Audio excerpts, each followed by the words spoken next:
अहमदाबादमधील विमान दुर्घटना ताजी असतानाच आणखी एका हेलिकॉप्टर अपघाताची धक्कादायक बातमी समोर आली आहे.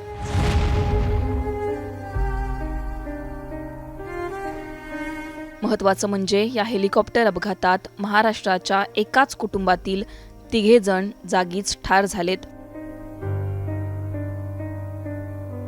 उत्तराखंडमधील केदारनाथजवळ हा मोठा हेलिकॉप्टर अपघात झाला.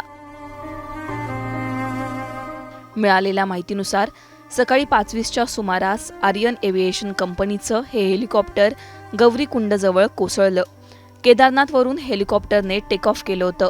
केदारनाथहून गुप्तकाशीकडे जात असलेल्या या हेलिकॉप्टरमध्ये एका पायलटसह एकूण 6 प्रवासी होते. 2 वर्षांच्या चिमुकलीचाही याच्यामध्ये समावेश होता.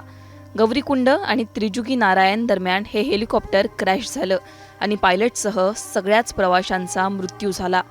खराब हवामानामुळे हा अपघात झाल्याची शक्यता वर्तवण्यात येते. केदार घाटांमध्ये सोसाट्याचे वारे आणि तिथल्या खराब हवामानामुळे हे हेलिकॉप्टर रस्ता चुकलं.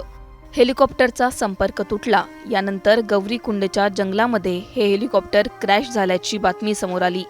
हेलिकॉप्टरमध्ये महाराष्ट्र, उत्तराखंड आणि उत्तर प्रदेशमधील प्रवासी होते.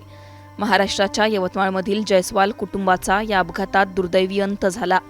यवतमाळ जिल्ह्यातील वणी येथे राहणारं जयस्वाल दाम्पत्य आपल्या लहानग्या मुलीसह चारधाम यात्रेसाठी निघालं होतं. राजकुमार जयस्वाल, श्रद्धा जयस्वाल आणि 2 वर्षांची चिमुकली काशी जयस्वाल अशी मृतांची नावं आहेत. मुलगा विवान आजोबांकडे थांबल्यानं तो या भयानक अपघातापासून बचावला. राजकुमार जयस्वाल हे वणीमध्ये कोळशाचा व्यवसाय करायचे. कट्टर शिवभक्त अशी त्यांची ओळख होती. अलीकडेच त्यांनी वणीमध्ये पंडित प्रदीप शर्मा यांच्या शिवमहापुराण कथेचं आयोजन देखील केलं होतं. आपल्या मुलीचं नाव आणि घराचं नावही त्यांनी काशी ठेवलं होतं. जयस्वाल कुटुंबाच्या मृत्यूनंतर यवतमाळ जिल्ह्यात हळहळ व्यक्त होतीये.